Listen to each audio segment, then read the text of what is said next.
Aujourd'hui, on va commencer à focuser sur sortir parmi les perdus. Alors, on va parler de les ministères d'accès spécifiquement. OK? Alors, on va parler de l'importance des ministères d'accès. Alors, si vous vous rappelez un peu de la formation, il n'y avait pas toute une leçon sur les ministères d'accès, mais on a quand même parlé des ministères d'accès. Alors, je vais vous partager c'est quoi les ministères d'accès, pourquoi les ministères d'accès sont importants et on va partager aussi les ministères d'accès qu'on est en train de faire. Et si vous avez des ministères d'accès que vous êtes en train de faire, vous pouvez partager aussi. Alors, la première chose que je vais faire, je vais juste partager mon écran. Alors, si vous vous rappelez du leçon 3, on a regardé le cœur de Dieu et chant de Dieu. C'était le cycle qu'on a regardé ensemble. Et dans cette cycle-là, si vous vous rappelez bien, on commence avec le cœur de Dieu. Il y a la vision de Dieu et notre vision. Et après cela, on sort dans la moisson. Dans la moisson, on focus d'abord avec les âmes sauvées. Et qu'est-ce qu'on fait avec les âmes sauvées? On les partage la vision et on les entraîne, on forme les croyants. Mais après cela, la prochaine étape, c'est d'avoir accès parmi les perdus. Alors, c'est cette section ici, cette transition pour aller parmi les perdus là. C'est ici qu'on va focuser. C'est ici qu'on appelle les ministères d'accès. Et les ministères d'accès, c'est simplement comment on peut servir la communauté pour avoir accès aux non-croyants. Alors, les ministères d'accès, ça nous donne une raison pour être parmi les non-croyants sans que ça paraisse bizarre ou forcé. Tu vois, c'est une stratégie qu'on utilise à travers le service pour avoir accès aux non-croyants. Alors, c'est un élément très important si on veut avoir accès aux non-croyants et aussi trouver les personnes de paix. Alors, la stratégie numéro 1 pour trouver les personnes de paix, si vous vous rappelez dans la formation, c'est à travers le service. Okay? Que ce soit à travers le service de guérison, prière pour les malades, aider les pauvres, les différentes méthodes de service qu'on peut faire pour avoir accès dans les communautés et dans les groupes de personnes. Ici, si vous vous rappelez dans la dernière leçon, la leçon 8, Danny a expliqué un peu 7 cycles de MMD. Et si vous voyez ici, ce cycle-là, ça commence avec 2 disciples qui vivent un style de vie schéma et qui prient et mobilisent la prière. Alors, vous voyez, dès le début, la prochaine étape, c'est avoir accès à une communauté via les ministères d'accès.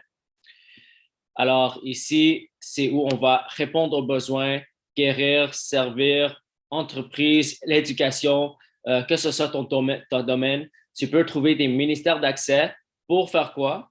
Pour trouver les personnes de paix et commencer des groupes et après multiplier. Alors, ça, c'est une étape essentielle, c'est avoir accès à une communauté à travers les ministères d'accès. Ici, on va regarder un peu dans la leçon 5, on a parlé du ministère d'accès. Toute la leçon, ce n'était pas sur le ministère d'accès, mais il y a un parti qui était parmi les ministères d'accès. Alors, on doit se souvenir, ça, c'est un élément essentiel. Ça fait partie de sortir parmi les perdus. Ici. Et on a regardé c'est quoi un style de vie schéma. Et on a parlé un peu des 3 étapes pour aller de schéma jusqu'à une invitation à une groupe découverte. Alors, un style de vie schéma, c'est quoi? C'est les actions d'amour avec action, mais aussi les déclarations d'amour. Alors ici, on fait une action pour servir quelqu'un, pour démontrer l'amour de Dieu. Et la deuxième étape, on partage la bonne nouvelle avec la personne. Alors, si vous vous rappelez dans la formation, c'est important qu'on fait les deux. On démontre l'amour à travers l'action, mais aussi on doit partager la parole de Dieu parce que souvent, les gens font soit un ou l'autre. Soit ils vont servir, mais pas évangéliser, ou soit ils vont seulement évangéliser sans servir. Alors, si on veut être efficace, on doit faire les deux. Et la troisième étape qu'il ne faut pas oublier, c'est qu'on doit les inviter à commencer un groupe de découverte avec leur oikos, avec leur cercle d'influence. Parce que le but, c'est de trouver des personnes de paix qui peuvent avoir accès à leur groupe d'influence pour commencer des groupes de découverte et pour implanter une église. Alors, voilà un peu un rappel de c'est quoi une groupe découverte et l'importance d'avoir une groupe, désolé, c'est quoi un ministère d'accès et l'importance d'avoir des ministères d'accès. Alors, aujourd'hui, on va parler, d'abord, je vais vous donner une définition de ministère d'accès. Un ministère d'accès est un ministère qui sert les gens dans une communauté, qui donne accès et faveur de la communauté afin de montrer l'amour de Dieu et de trouver des personnes de paix. Alors, ça, c'est une définition que j'ai traduite d'anglais en français. Alors, sûrement, il y a des erreurs, mais je vais vous l'envoyer et vous pouvez le corriger. Alors, voilà, j'ai envoyé la définition de c'est quoi un ministère d'accès. OK, alors, aujourd'hui, on va parler de deux genres de ministères d'accès. La première type de ministère d'accès, c'est un ministère d'accès que nous, on a créé nous-mêmes. OK, alors ça, c'est quelque chose qu'on voit commun. Si Dieu te donne une idée, Dieu te donne une stratégie pour avoir accès à une communauté, vous pouvez créer votre propre ministère d'accès. Vous pouvez trouver une idée selon ta contexte, selon où tu travailles pour avoir accès aux non-croyants et pour les servir pour trouver les personnes de paix. La deuxième type de ministère d'accès, c'est de participer à un ministère d'accès qui existe déjà. Okay? Alors, nous, spécialement dans l'occidental, il y a beaucoup de différents ministères d'accès, des ministères d'accès qui existent déjà. Alors, c'est comme, par exemple, il y a des organisations non lucratives, non-profit, qui servent les communautés. Par exemple, il y a l'Armée du Salut, il y a différents organismes qui servent leur communauté, que ce soit aider les pauvres, que ce soit nourrir les sans-abri, que ce soit donner les vêtements. Il y a plusieurs différentes organisations comme ça. Et c'est déjà des personnes qui ont déjà accès à des communautés à travers le service. Alors, un type de ministère d'accès qu'on peut faire, c'est, oui, on peut créer notre propre ministère d'accès, mais aussi, une autre option, c'est de participer à des ministères d'accès qui existent déjà. Alors, ça, c'est des organismes qui ont déjà accès à des communautés, à des non-croyants, et nous, on peut venir et amener le ministère, tu vois.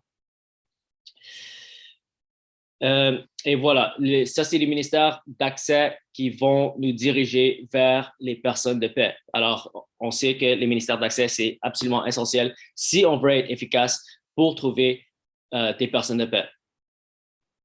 Alors, oui, on peut trouver des personnes de paix à travers le style de vie de schéma, et c'est quelque chose qu'on doit faire tous les jours, c'est de marcher dans un style de vie de schéma, un style de vie d'amour et de déclaration de la parole de Dieu.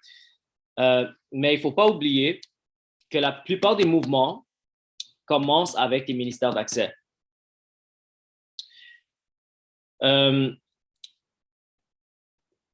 Voilà.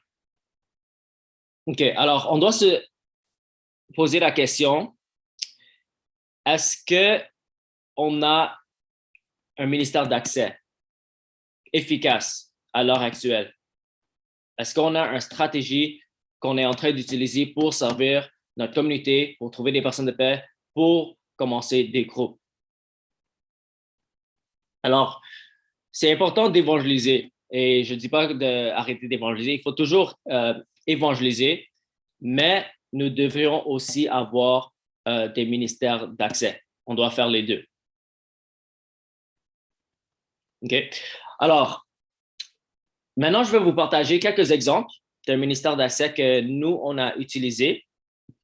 Et ça, c'est quelque chose que j'ai déjà partagé. L'hiver passé, ce qu'on a fait, c'est qu'on a mis on a imprimé des flyers, des prospectus, des pancartes qui disaient on offre les épiceries gratuites jusqu'à 50 $.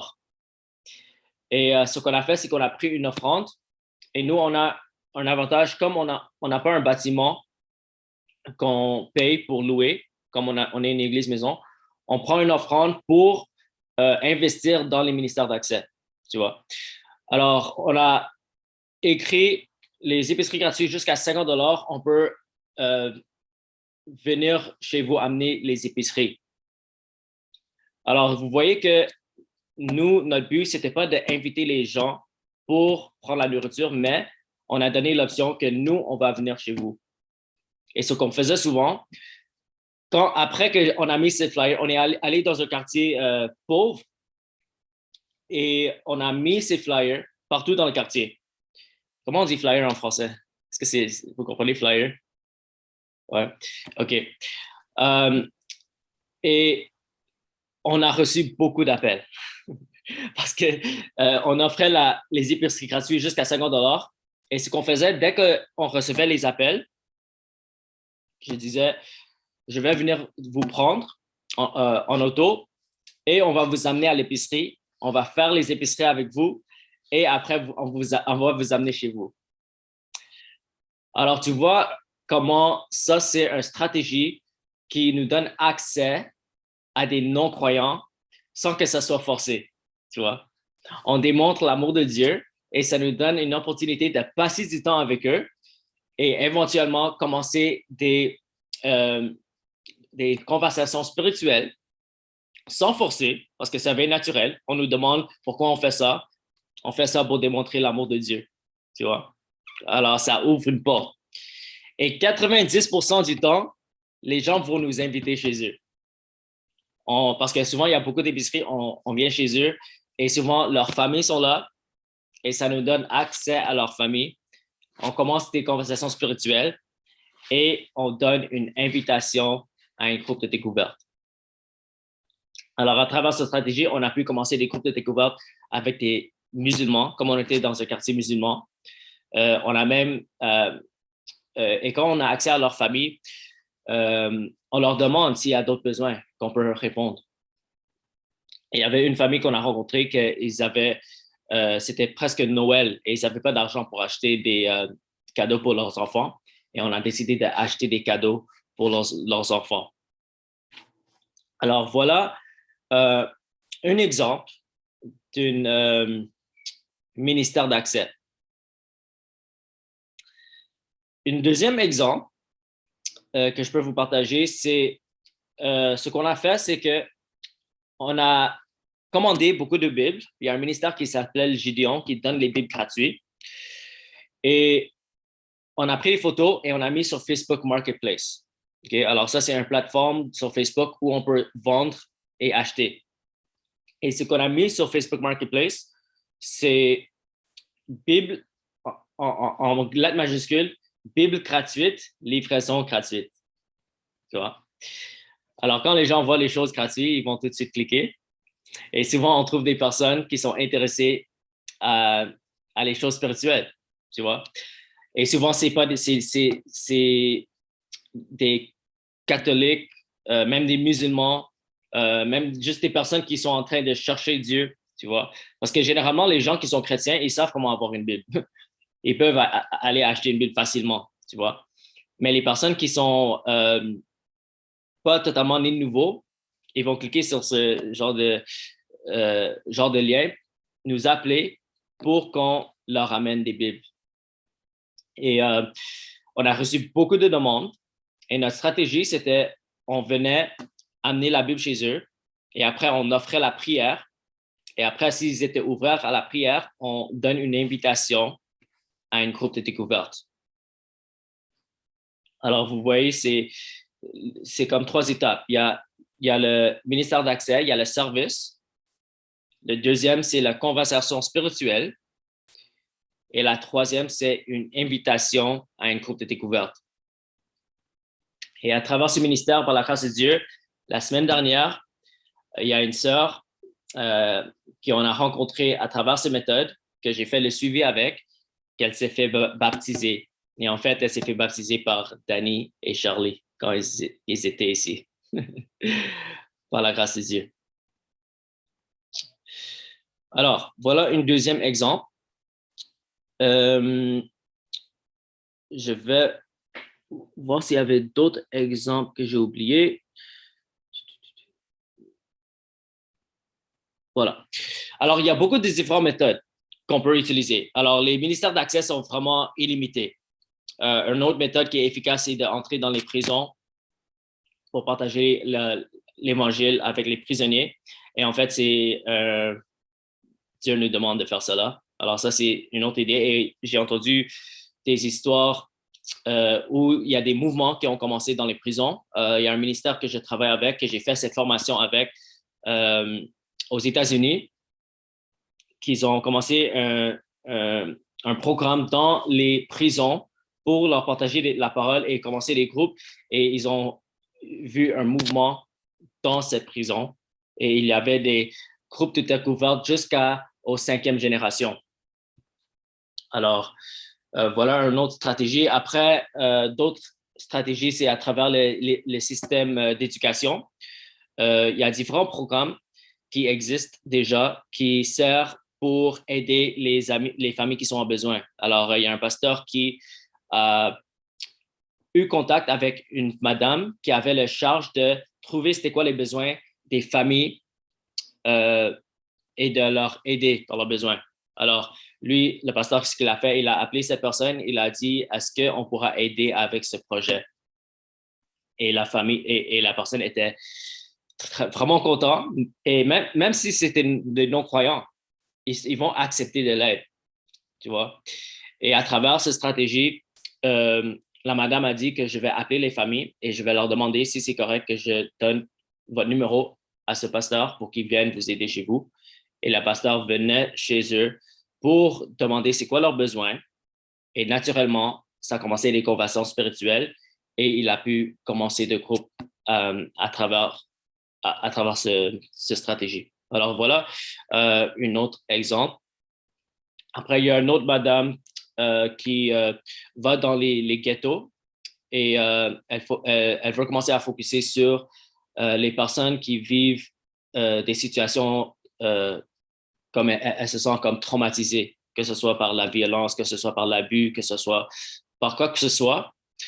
Et avec ces personnes-là, elle va commencer des séries d'études bibliques. Elle peut faire des groupes de découverte avec eux pour leur aider dans leurs besoins. Alors, il y a beaucoup de différents besoins qu'on peut répondre autour de nous. Alors, il faudrait juste trouver c'est quoi les besoins qu'on peut répondre? C'est quoi les ministères d'accès qu'on peut utiliser? Soit des ministères d'accès que nous, on crée nous-mêmes ou que Dieu nous inspire, ou des ministères d'accès qui existent déjà.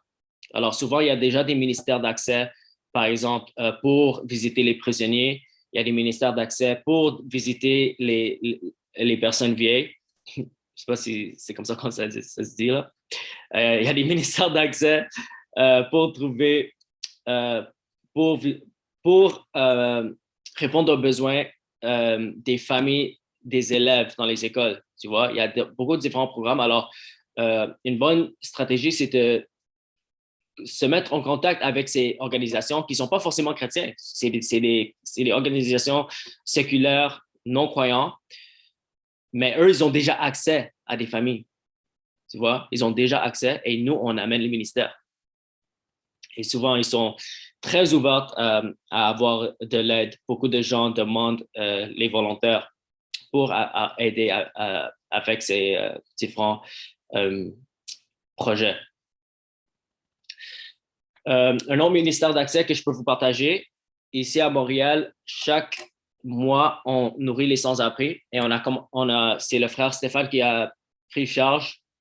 Stéphane, c'est un frère que Charlie et Danny ont rencontré ici, que je travaille avec. Et lui, il a commencé avec notre église de aider les sans-abri.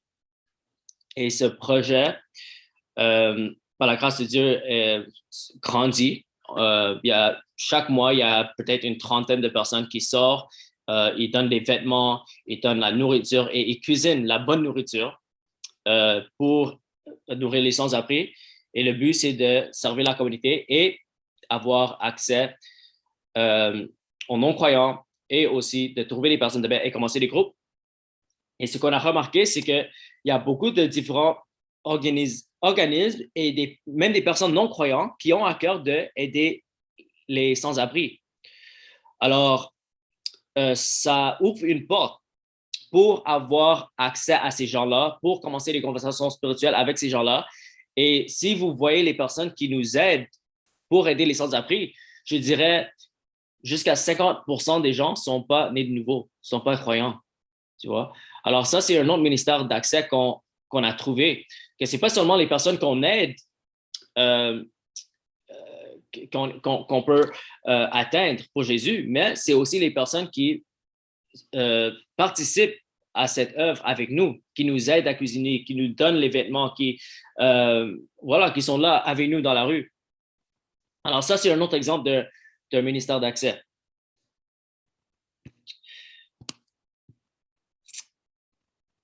OK. OK, alors voilà un peu ce que je voulais partager. J'espère que c'était clair. J'espère que vous comprenez l'importance du ministère d'accès et peut-être ça peut vous inspirer à commencer un ministère d'accès ou participer dans un ministère d'accès qui existe déjà. Voilà. Maintenant, est-ce qu'il y a parmi vous, est-ce que vous avez des ministères d'accès que vous voulez partager ou des idées que vous avez, sentez-vous libre de vous enlever de mieux et vous pouvez partager? Moi, j'aimerais bien partager. En fait, j'ai deux. Alors, le premier, c'est une association, tu sais, je t'en avais parlé, pasteur, avec Dany, là, une association normalement qui est en cours de création. Mhm. Et cette association-là, c'est dans le but de récolter en fait des dons, des fonds et tout Mhm. par rapport aux personnes défavorisées, que ce soit les femmes, que ce soit les familles et les enfants. Donc ça, c'est un ministère d'accès déjà qui pour moi qui est déjà créé en fait. C'est juste, on est en cours de prière par rapport à ça, quoi. Donc ça, c'est une création. Voilà, ça, c'est une création. Après, si Dany, tu veux rajouter, tu rajouteras. Et Ouais, sur les enfants, on est surtout axé sur le matériel scolaire, en fait, pour travailler avant la rentrée.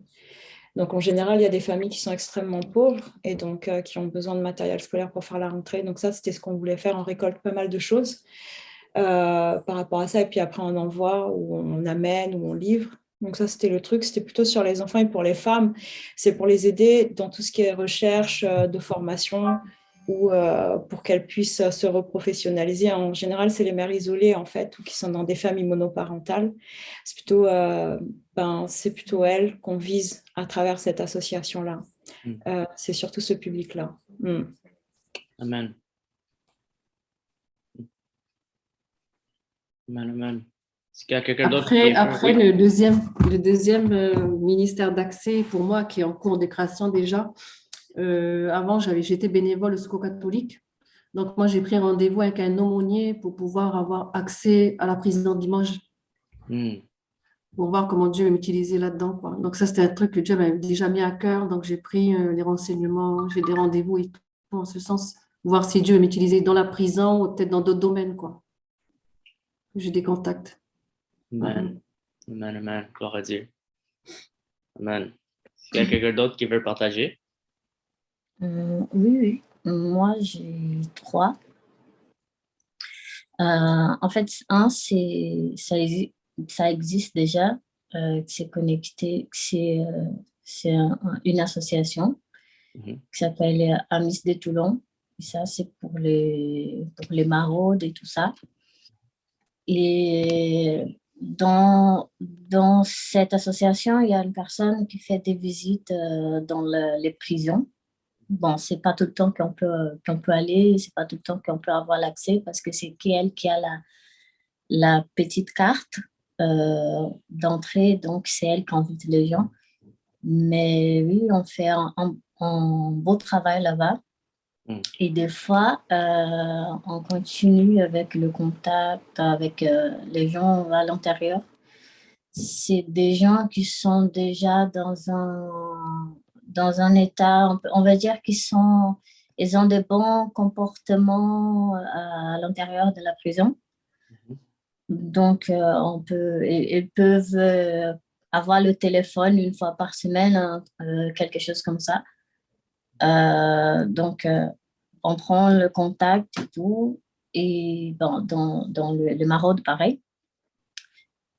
Voilà. Le deuxième, c'est un que Dieu m'avait mis à cœur, ça fait quelques années, d'aider les jeunes filles, les ados qui ont vécu des abus sexuels, plusieurs d'autres choses. Ils ont des conséquences comme la automutilation et tout ça concerne le psychique. Donc là, ils sont déjà au bout en mode pensée suicidaire et tout ça. Et à la base, c'était concentré plus au Brésil et des pays de l'Amérique latine. Mais j'ai trouvé beaucoup qui sont ici en France. Donc oui, ne sont pas ici de la ville où je suis, mais c'est sur les réseaux sociaux. Donc il y a un petit suivi. Et, bon, on commence en parlant un peu de son histoire, de qu'est-ce qui a amené cette personne à cet état. Et je partage mon témoignage. Et mon témoignage, il est à Jésus. Donc, je partage cette transformation de ce que Jésus a fait de ma vie.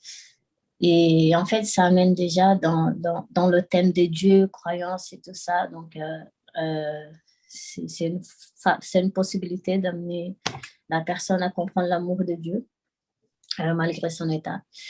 Et l'autre, c'est depuis que je suis arrivée à Toulon, Dieu m'a mis à cœur de faire quelque chose pour les gens âgés. Parce qu'ici, c'est une ville où il y a beaucoup de gens âgés. Donc, ici, dans mon immeuble, je suis la seule jeune, on va dire la totalité. Le reste, c'est tous des propriétaires qui sont dans la retraite. Et là, quand je suis arrivée, Dieu m'a mis à cœur de me disponibiliser, donc de me présenter à tous les gens qui habitent ici dans l'immeuble et de leur dire que s'il y avait quoi que ce soit, un besoin ou quoi que ce soit, j'ai été disponible. Qui pouvaient me contacter, qui pouvaient frapper ma porte et tout. Parce que c'est vraiment des gens très âgés, c'est plus de 70 ans. C'est 60, 70 ans et plus. Et voilà, donc la majorité me pose la question de comment je suis arrivée en France, de qu'est-ce qui m'a fait voilà, être disponible comme ça, ce qui c'est rare et tout. Et les gens, et là, on commence à parler de l'amour de Jésus, de ce qu'il a fait de ma vie. Et bon, au travers de ça, on a eu déjà beaucoup de gens disponibles à entendre la voix de Dieu, cet amour de Dieu et quelques suivis. Et voilà. Amen. Amen, amen. Gloire à Dieu, gloire à Dieu. Je suis vraiment content que Dieu vous a déjà donné des ministères d'accès. Alors, je crois que Dieu va vous utiliser pour trouver des personnes de paix, commencer des groupes, implanter des églises et commencer un mouvement.